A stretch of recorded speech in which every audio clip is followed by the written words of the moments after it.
ಸನಾತನ ಭಾರತ ನಿರೀಕ್ಷೆ ಮಾಡ್ತಾ ಇದೆ. ಇನ್ನೂ ಹೆಚ್ಚಿನ ಒಂದು ಧರ್ಮ ಸಂರಕ್ಷಣೆ ಆಗಬೇಕು ಹಾಗೆ ಅಂತ. ಪ್ರೀತಿಯ ನಾರಾಯಣ್ಜಿ, ಪ್ರೇಮ್ಕುಮಾರ್ ಅವರೇ, ಪ್ರೇಮ್ಕುಮಾರ್ ಅವರ ವಿಶೇಷ ಅಂತ ಹೇಳಿದ್ರೆ ಅವರ ಕೃತಿಗಳು ನಮ್ಮ ಎಲ್ಲ ಮಂಕನ್ನು ಕಳೆಯುತ್ತೆ. ಹಾಗೆ ನಮ್ಮ ದೇಶದ ಬಗ್ಗೆ ಏನು ಅಂದರೆ ಒಂದು ಸೋತ ಭಾರತ ಇದು, ಒಂದು ನಿರ್ವೀರ್ಯ ಭಾರತ ಇದು. ನಮ್ಮ ಇತಿಹಾಸದಲ್ಲಿ ಇರೋದೇನು ಅಂದರೆ ಅಲೆಕ್ಸಾಂಡ್ರಿಂದ ಹಿಡಿದು ಎಲ್ಲರೂ ಕೂಡ ಇಲ್ಲಿ ಯುದ್ಧಗಳನ್ನು ಮಾಡಿದ್ರು, ಗೆದ್ದರು ಹಾಗೆ ಅಂತ. ಆದರೆ ನೌಕಾ ಬಂಡಾಯ ಓದಿದ್ರೆ, ಸನ್ಯಾಸಿ ಆಂದೋಲನ ಓದಿದ್ರೆ, ಅವರ ಈ ಪ್ರಸ್ತುತ ಕೃತಿಯನ್ನು ಓದಿದಾಗ ಚಟ್ಟೋಗ್ರಾಮ್ ಬಗ್ಗೆ ನಮಗೆ ಅರ್ಥ ಆಗುತ್ತೆ ಇಲ್ಲಿಯ ಮಣ್ಣು ಹೇಗೆ, ಇದು ಯಾವ ರೀತಿ ವೀರಭೂಮಿ ಹಾಗೆ ಅಂತ. ಅವ್ರಿಗೂ ಕೂಡ ನನ್ನ ವಿಶೇಷವಾದ ಕೃತಜ್ಞತೆಗಳು. ಚಕ್ರವರ್ತಿ ಅವರು ಸಕಾರಾತ್ಮಕ ಹೋರಾಟಕ್ಕೆ ಹೆಸರುವಾಸಿಯಾಗಿದ್ದಾರೆ. ಅವರು ನಮ್ಮ ಕೃತಿಗಳ ಬಗ್ಗೆ ಮಾತನಾಡಿದ್ದು ಬಹಳ ಸಂತೋಷ ತಂದಿದೆ. ಹೋರಾಟ ಆಂದೋಲನ ಅಂತ ಹೇಳಿದ್ರೆ ನಾವು ಬಹಳಷ್ಟು ಸರಿ ಗಮನಿಸುವಂಥದ್ದು ನಕಾರಾತ್ಮಕವಾಗಿರೋ ಸಂಗತಿಗಳು. ಆದರೆ ಚಕ್ರವರ್ತಿ ಅನೇಕ ವರ್ಷಗಳಿಂದ ಸಕಾರಾತ್ಮಕವಾದ ಹೋರಾಟವನ್ನು ನಡೆಸಿದ್ದಾರೆ, ಅದೊಂದು ವಿಶೇಷವಾದ್ದು. ಇಲ್ಲಿ ಇನ್ನು ಕೆಲವರಿಗೆ ನನ್ನ ವಂದನೆಗಳನ್ನು ಅರ್ಪಿಸಬೇಕಾಗತ್ತೆ. ಈ ವಾಯ್ಸ್ ಆಫ್ ಇಂಡಿಯಾ ಸರಣಿ ಏನಿದೆ, ಕಳೆದ 15 ವರ್ಷಗಳಿಂದ ಏನೊಂದು ನನ್ನ ಸಂಪಾದಕತ್ವದಲ್ಲಿ ಇದಾಗಿದೆ, ಇದು ಬಹಳ ಪ್ರಮುಖವಾದ್ದು ಹಾಗೆ ಅಂತ. ಆಗಾಗ ಹೇಳ್ತಾ ಇರ್ತೀನಿ ನಾನು, 145 ಕೋಟಿ ಜನ ಭಾರತೀಯರ ವರ್ತಮಾನ ಮತ್ತು ಭವಿಷ್ಯಗಳನ್ನು ಬದಲಾಯಿಸುವಂಥ ಶಕ್ತಿ ಇದಕ್ಕಿದೆ ಹಾಗೆ ಅಂತ. ಯಾಕೆ? ಕಳೆದ 200 ವರ್ಷಗಳಲ್ಲಿ ಬ್ರಿಟಿಷರು, ಮೆಕಾಲೆವಾದಿಗಳು, ಅಲಿಗಢ ಮೂಲದ ಜಿಹಾದಿಗಳು ಮತ್ತು ಕಮ್ಯುನಿಸ್ಟರು ಎಲ್ಲರೂ ಸೇರಿ ನಮ್ಮ ಭಾರತದ ಇತಿಹಾಸವನ್ನು ನಾಶ ಮಾಡಿದ್ದಾರೆ, ವ್ಯವಸ್ಥಿತವಾಗಿ ನಾಶ ಮಾಡಿದ್ದಾರೆ. ನಮ್ಮ ಎಲ್ಲ ಇತಿಹಾಸ ಕೃತಿಗಳಲ್ಲಿ ಇರುವಂಥದ್ದು ವಿಕೃತವಾದ್ದು ಮತ್ತು ಅನೃತವಾದ್ದು. ಈ ಒಂದು ಕೃತಿಗಳನ್ನು ಪರಿಷ್ಕರಣೆ ಮಾಡಿ ನಮಗೆ ಇತಿಹಾಸ ಯಾವ ರೀತಿ ಇತ್ತು, ಯಾವ ರೀತಿ ಇರಬೇಕು, ಇದನ್ನು ಕೊಟ್ಟಂಥವರು ಸೀತಾರಾಮ್ ಗೋಯಲ್ ಮತ್ತು ರಾಮಸ್ವರೂಪ್ ಅವರು ಹಾಗೆ ಅಂತ. ಹಾಗಾಗಿ ಬಹಳ ಮುಖ್ಯ ಆಗುತ್ತೆ ಅಂತ. ನಾವು ಬಹಳ ಅಂಧಕಾರದಲ್ಲಿದ್ದೀವಿ. ಇಡೀ ಒಂದು ಪ್ರಪಂಚ, ಭಾರತೀಯ ಸಮಾಜ, ಹಿಂದೂ ಸಮಾಜ ಅಂಧಕಾರದಲ್ಲಿದೆ, ಅಜ್ಞಾನದಲ್ಲಿದೆ. ಅದನ್ನು ತೊಡೆಯುವಂಥ ಕೆಲಸ ಸೀತಾರಾಮ್ ಗೋಯಲ್ ಮಾಡಿದ್ದಾರೆ. ಇದು ಬಹಳ ಪ್ರಮುಖವಾದ್ದು.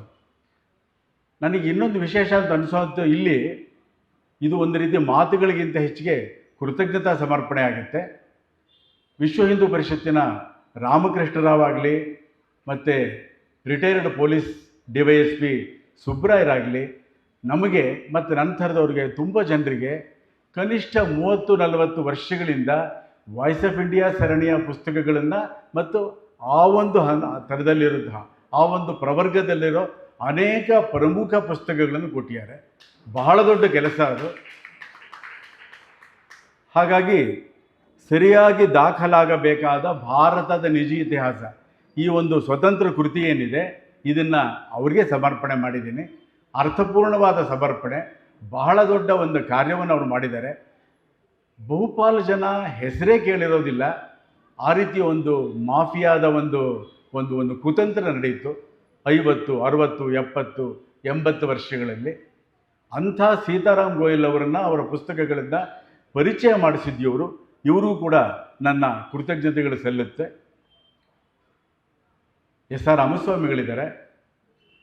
ಏನೊಂದು ಕಳೆದ 200 ವರ್ಷಗಳಲ್ಲಿ ಏನಾಯಿತು, ಹಿಂದೂಗಳಿಗೆ ಹಿಂದೂ ಧರ್ಮ ಏನು ಅಂತ ಗೊತ್ತಿಲ್ಲ, ಹಿಂದೂ ಪದದ ವ್ಯಾಖ್ಯಾನ ಗೊತ್ತಿಲ್ಲ, ಹಿನ್ನೆಲೆ ಗೊತ್ತಿಲ್ಲ, ಧರ್ಮ ಮತಗಳ ಒಂದು ವ್ಯತ್ಯಾಸ ಗೊತ್ತಿಲ್ಲ.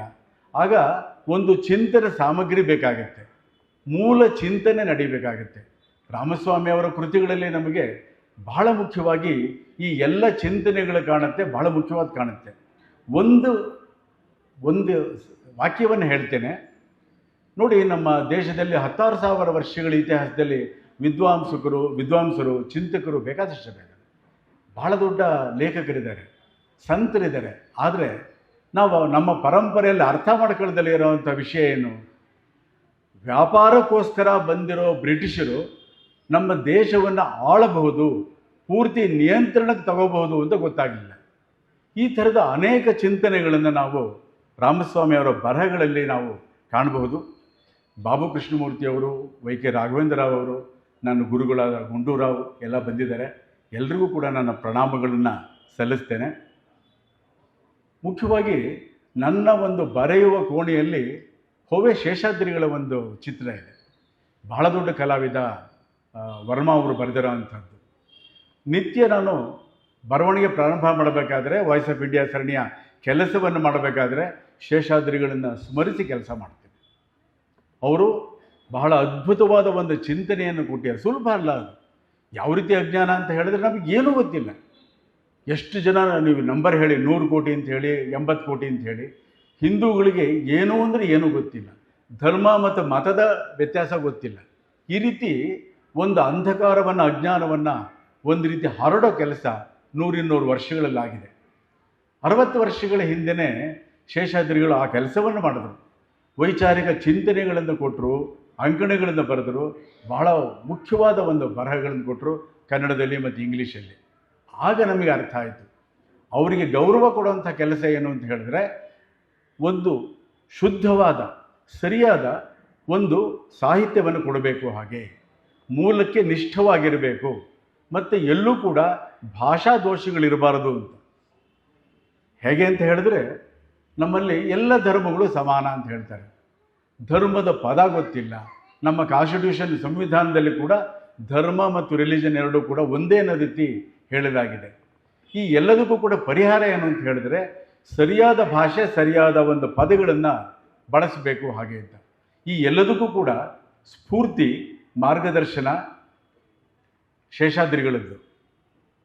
ಮತ್ತು ನಮ್ಮ ಯೋಜನೆಯ ಒಂದು ಕೆಲಸ ಏನಿದೆ ಇದಕ್ಕೆ ಮಾರ್ಗದರ್ಶನ ನೀಡಿದ್ದು ಎಸ್.ಎಲ್. ಭೈರಪ್ಪನವರು.